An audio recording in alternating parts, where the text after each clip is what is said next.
Hello everybody. Sorry I haven't posted a video in a while. I've been kind of busy and haven't really gotten another gun to review. This right here is my M4 that I got online. It was about $60, so really it was not worth reviewing. It has a snowy urban camo type paint job that I did to it. I think it turned out really great. For the time it took. I only did it in 2 to 3 hours probably. Not even.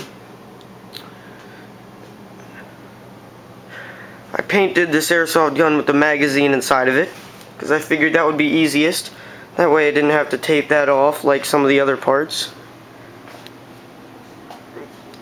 I have a bunch of accessories that I painted for this, including the rail covers and the pistol foregrip.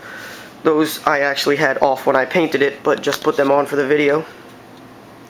Also the barrels, they are back there. I will show those to you later. I painted this gun with Testors paint and one paint of Krylon Shortcuts, flat black. So there's basically the gun. Now I'm going to show you some of the accessories. So here we have the carry handle. I left that part black just because I didn't want that painted. The carry handle turned out great. We also have the stock barrel. All that, like the paint that's like on the orange, that's not mine. That came stock like that. My tape line is actually farther back in that groove right there on the right, and it is, well, it's a little bit nicer than what they did. I also have the silencer that came with the airsoft gun. As you can see, like, my tape line is pretty nice. I like taping stuff because, well, it turns out like that and it looks really clean. This silencer I also painted with the leaf design. Just like laid a leaf on top and spray painted it. And then I have the custom silencer that actually does something. Actually somewhat silences the gun a little bit more than, well, that does nothing. This actually does something, and I can show you really quickly. This barrel actually slides right into here. So I put that on the front of my airsoft gun, and I can push that down farther, more or less, as much as I want it. I tend to like it a little bit more like that. But that looks really great together. The only downside to this is that there is no orange tip. But that's not that big of a deal to me. Another accessory I painted is down here. I think it's still a little bit wet, but this is a scope off of an M14, really cheap M14. That I got this scope from my cousin because he sold the M14, but the RIS system did not work on the gun. It came broken, so there was no way to put this on, so he gave it to me, and I use it sometimes. If you have a scope similar to this and you're thinking about painting it, just close the flaps and paint it. As you can see, I didn't tape these at all, and there's no paint inside of there at all. That's my finger smudges, but there is no paint inside of here whatsoever. It's a pretty tight seal just by closing it. So I'm going to show you the paints that I used to do this and the gun that's hanging right there. I started with the Testors flat white. The number is 1258.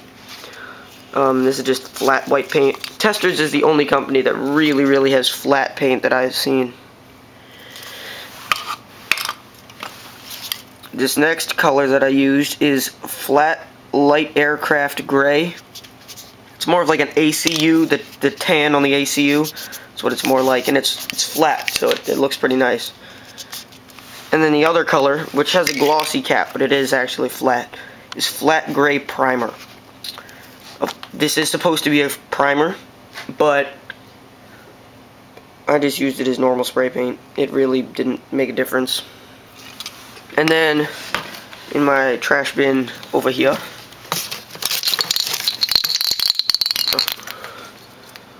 oh, there's the leaf I used. It's a fig leaf. And I sprayed in that crease a lot for what I did.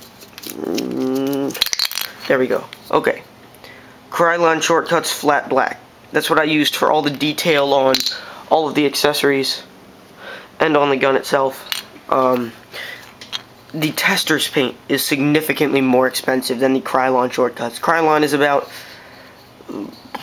I want to say $2 to $3 per can of this, and for a can that is pretty much exactly the same size, minus the cap, of course, but for a can that's pretty much the same size, the tester's paint, this stuff costs $6 a can, so that's a lot. But, you know, the paint job came out amazing. I really like the way it came out. It looks great. So, thank you guys for watching. If you have any suggestions for videos such as how to make one of these silencers, or how to make one for your pistol. As you can see, that hole is slightly smaller. So, I can place that on my Smith & Wesson M&P 40. If you want a video on how to make one of these, just ask for it. I will make it. I've seen a lot of videos on them. This I just came up with by myself, and it works great. The other videos, frankly, aren't that great. If you want me to make one of those, I will. If you want me to make a painting video, I will. I will not paint my Smith & Wesson, but I will paint this M56C shotgun, if you would like. I really don't want to because of the rubber. You know, rubber doesn't get painted over very easily, so I really would not want to. I could maybe find something else to paint for you. Maybe when I go up to Boston, my cousin has an extra gun I could paint. But this video is going on long enough. Thank you guys again for watching my video. This is my M4 with Urban Winter Camo. Thanks, guys.